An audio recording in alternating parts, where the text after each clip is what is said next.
அனைவருக்கும் வணக்கம். நான் நந்தினி. 2 மாநிலங்களையே அதிர வச்சிருக்கு 4 வயது ஆண் குழந்தையின் படுகொலை.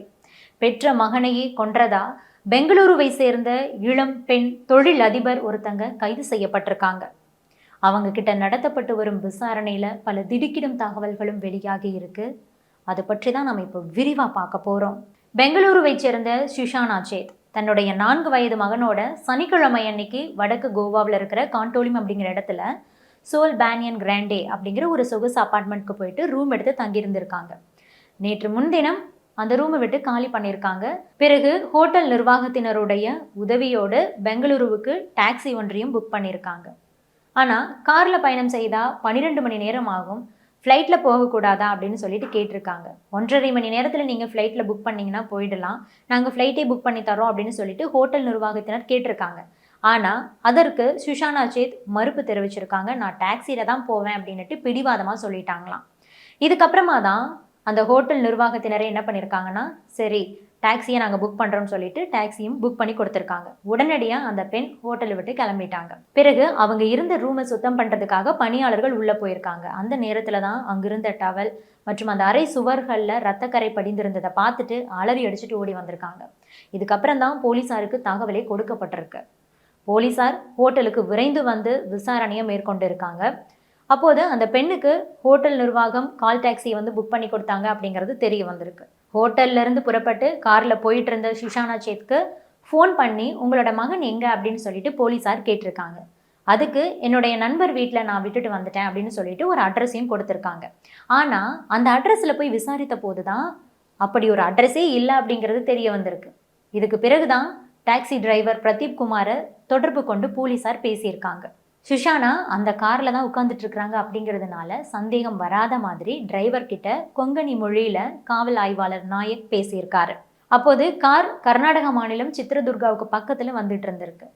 அப்போது தான் டிரைவர் கிட்ட என்ன சொல்லியிருக்காங்கன்னா, நீங்கள் பக்கத்தில் இருக்கிற போலீஸ் ஸ்டேஷனில் அந்த பெண்ணை ஹேண்ட் ஓவர் பண்ணிடுங்க அப்படின்னு சொல்லிட்டு உத்தரவிடப்பட்டிருக்கு. அதன்படியே கர்நாடகா மாநிலம் சித்ரதுர்கா மாவட்டத்தில் இருக்கக்கூடிய ஜமங்கலா போலீஸ் ஸ்டேஷனுக்குள்ள காரை கொண்டுட்டு போய் நிறுத்துறாரு டிரைவர். ஏற்கனவே போலீஸார் அங்கே தயாராக இருக்கிறாங்க. சுஷானாவை சுற்றி வளைச்சு பிடிச்சிருக்காங்க. அவரையும் அவர் கொண்டு வந்த அந்த சூட்கேஸையும் முழுவதுமாக பரிசோதனை பண்ணி பார்த்த போது தான் அதிர்ந்து போயிருக்காங்க போலீஸார். அந்த சூட்கேஸில் 4 வயது மகன் கொல்லப்பட்டு ஒரு ப்ரௌன் கலர் பிளாஸ்டிக் பையில வைக்கப்பட்டிருந்தது அப்போது தான் தெரிய வந்திருக்கு. ஹோட்டல்லையே மகனை கொன்று அந்த சடலத்தை சூட்கேஸில் போட்டு அடைச்சி எடுத்துட்டு வந்திருக்காங்க சுஷானா. இதனையடுத்து சுஷானாவை கைது செய்த போலீசார் கோவா தனிப்படை போலீசார் கிட்ட அவங்கள ஒப்படைச்சாங்க. கோர்ட்ல அவங்களை ஆஜர் செய்து 6 நாட்கள் போலீஸ் காவலில் எடுத்து விசாரிக்கிறதுக்கும் அனுமதி வாங்கியிருக்காங்க. அதன்படி தான் போலீசாருடைய விசாரணையும் துவங்குச்சு. விசாரணையில் கோவாவுக்கு 4 வயது மகனை அழைத்து வந்து தலையணையால் அமுக்கி கொலை செய்ததா ஒப்புக்கொண்டிருக்காங்க சுஷானா. மகனை கொன்னுட்டு தானும் இறந்து விடணும் அப்படின்னு சொல்லி தான் கையை கத்தியால் கிழித்து தற்கொலை முயற்சி மேற்கொண்டிருக்காங்க. அப்போது தெரித்த அந்த ரத்தம் தான் ஹோட்டல் அறையில் இருந்த டவல் மற்றும் சுவரில் எல்லாம் படிஞ்சிருக்கு. யாராவது கண்டுபிடிச்சிடுவாங்க அப்படின்னு சொல்லிட்டு அவசரமாக குழந்தைய அவங்க கொண்டு வந்திருந்த அந்த ட்ராலியில் அடைச்சி எடுத்துக்கிட்டு ஹோட்டல் அறையை விட்டு கிளம்பியிருக்காங்க. அந்த அறையிலிருந்து எம்டி காஃப் சிரப் பாட்டில்களையும் கூட போலீஸார் தற்போது கண்டுபிடிச்சிருக்காங்க. இதனால் இருமல் மருந்தை அளவுக்கு அதிகமாக அந்த குட்டி பையனுக்கு கொடுத்து மயக்கம் அடைஞ்சதுக்கு அப்புறமா தலையணையால் அமுக்கி அவங்க கொலை செய்திருக்கலாம். இது ஒரு திட்டமிட்ட கொலை அப்படின்னு சந்தேகிக்கிறாங்க. அந்த குழந்தையின் உடலில் பிளட் லாஸோ அல்லது ஸ்ட்ரகிள் மார்க்ஸோ எதுவும் இல்லை. குழந்தை இறந்து 36 மணி நேரத்துக்கு மேலே ஆகியிருக்கும் அப்படின்னு சொல்லிட்டு போலீஸார் வந்து சொல்லியிருக்காங்க. ஹோட்டல் அறையிலிருந்து அந்த ரத்தக்கரை பற்றி போலீஸார் கேட்டபோது அதுக்கு அவங்க என்ன சொல்லியிருக்காங்கன்னா, மென்ஸ்ட்ரல் ப்ளீடிங் அப்படின்னு சொல்லி அப்போது மழுப்பியிருக்காங்க. பிறகு தீவிர விசாரணைக்கு அப்புறமா தான் தன்னுடைய கையை கிழிக்கும் போது வந்த ரத்தம் தான் அப்படி தெரிச்சிருக்கு அப்படிங்கிற உண்மையை ஒத்துக்கிட்டாங்க. தற்போது அங்கு படிஞ்சிருக்கக்கூடிய ரத்தம் அவங்களுடையது தானா அப்படிங்கிற சோதனையும் கூட நடந்துகிட்டு இருக்கு. பெங்களூருவில் தி மைண்ட்ஃபுல் ஏஐ லேப் அப்படிங்கிற ஒரு நிறுவனத்தை உருவாக்கி அதனுடைய சிஇஓவாக இருக்கிறவங்க தான் சுஷானா சேத். இது ஒரு ஆர்டிஃபிஷியல் இன்டெலிஜென்ஸ் நிறுவனம். இந்த நிறுவனம் பார்த்தீங்கன்னா கடந்த 4 ஆண்டுகளாக செயல்பட்டுக்கிட்டு இருக்கு. இந்த நிறுவனத்தை உருவாக்குறதுக்கு முன்பாகவே பார்த்தீங்கன்னா இவங்க சீனியர் டேட்டா சயின்டிஸ்டாக பணிபுரிஞ்சிருக்காங்க. இவங்களுக்கு திருமணமும் ஆகிடுச்சு. இவங்களுடைய கணவர் வெங்கட்ராமன். இவங்க தமிழகத்தை சேர்ந்தவங்க அப்படின்னு சொல்கிறாங்க. சில ஊடகங்கள் அவங்க கேரளாவை சேர்ந்தவர் அப்படின்னு சொல்லிட்டு செய்திகள் வெளியிட்டிருக்கிறாங்க. வெங்கட்ராமனும் ஒரு ஏஐ டெவலப்பர் தான். அவர் தற்போது வெளிநாட்டில் இருந்து வேலை பண்ணிட்டு இருக்காரு.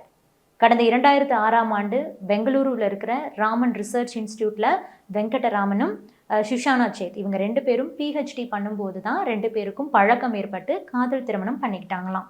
2010ஆம் ஆண்டு தான் இவங்க 2 பேருக்கும் திருமணம் நடந்திருக்கு. 2019 குழந்தை பிறந்திருக்கு. சுஷானா 2020 கணவரை விவாகரத்தும் பண்ணிட்டாங்க. அப்போது குழந்தைய ஞாயிற்றுக்கிழமைகளில் பார்க்கறதுக்கு கணவருக்கு அனுமதி கொடுத்திருக்கு நீதிமன்றம். ஒவ்வொரு ஞாயிற்றுக்கிழமையும் குழந்தைய பார்க்கறதுக்கு கணவர் வந்து போறத சுஷானா சேத் விரும்பவே இல்லையாம். இதனால தான் குழந்தைய கொன்று விடணும் அப்படின்னு சொல்லிட்டு முடிவு பண்ணியிருக்காங்க. தானும் இறந்து போயிடலாம் அப்படிங்கிற ஒரு நிலைக்கு வந்திருக்காங்க. போலீசார் விசாரிக்கும் போது இந்த மாதிரி சொல்லியிருக்காங்க. கடந்த ஆகஸ்ட் மாதம் கணவர் தன்னையும் குழந்தையையும் அடித்து துன்புறுத்துறாரு அப்படின்னு சொல்லிட்டு ஒரு புகாரையும் கூட இவங்க கொடுத்திருக்காங்க. இதனால கணவர் வெங்கட்ராமன் சுஷானா சேத்துடைய வீட்டுக்கு வரவே கூடாது அப்படின்னு சொல்லிட்டு ஒரு தடை உத்தரவும் பிறப்பிக்கப்பட்டிருக்கு. இந்த நிலையில தான் இப்படி ஒரு சம்பவம் அரங்கேறி இருக்கு. இப்போது பணி நிமித்தமா வெங்கடராமன் இந்தோனேஷியாவில் தங்கியிருக்காராம். மகனை அவங்களோட அம்மா இப்படி கொண்டுட்டாங்க அப்படின்னு சொல்லிட்டு அவங்கள கைது பண்ணிட்டோன்னு இந்தோனேஷியாவில் இருக்கிற வெங்கடராமனுக்கு வந்து தகவல் கொடுக்கப்பட்டிருக்கு. அவர் உடனடியாக நீங்கள் இந்தியாவுக்கு வர வேண்டும் அப்படின்னு சொல்லிட்டு போலீஸார் கேட்டிருக்காங்க. கொல்கத்தா பல்கலைக்கழகத்தில் பிளாஸ்மா ஃபிசிக்ஸில் மாஸ்டர் டிகிரி பட்டம் பெற்றவங்க சுஷானா சேத். ராமகிருஷ்ணா மிஷனில் சமஸ்கிருதத்தில் பிஜி டிப்ளமோவில் ஃபர்ஸ்ட் ரேங்க் பெற்றிருக்காங்க. கல்லூரி காலங்களில் பல வினாடி வினா போட்டிகளில் கூட ரொம்ப ஆக்டிவாக பங்கேற்றாங்களாம். ஹார்வர்ட் யூனிவர்சிட்டியோட பெர்க்மன் கிளீன் சென்டரில் படிச்சிருக்காங்க. ஸ்டார்ட் அப்ஸ், தொழில்துறை ஆராய்ச்சி, மெஷின் லேர்னிங்னு கிட்டத்தட்ட 12 ஆண்டுகள் இவங்க வேலை பார்த்த அனுபவம் பெற்றிருக்காங்க. 2021ஆம் ஆண்டில் ஏஐ பிரிவில் டாப் 100 பிரில்லியன்ட் உமன் இந்த லிஸ்ட்லேயும் கூட அவங்களுடைய பெயர் இடம்பெற்றிருக்கு. இப்படிப்பட்டவங்க தான் கணவர்கிட்ட இருந்து விவாகரத்து வாங்கினதுக்கு அப்புறமா குழந்தைய வந்து பார்க்கறது பிடிக்காம தான் பெற்ற மகனையே சுஷானா கொன்றிருக்காங்க. கல்வி மட்டுமே அனைத்தையும் மாற்றக்கூடிய ஒரு ஆயுதம் அப்படின்னு நாம் அனைவரும் நம்பிட்டு இருக்கும்போது இவ்வளவு படிச்சும் என்ன பலன் அப்படின்னு கேட்க வைக்குது இந்த சம்பவம். இது பற்றி நீங்க என்ன நினைக்கிறீங்க? உங்களுடைய கருத்துக்களையும் பதிவு பண்ணுங்க.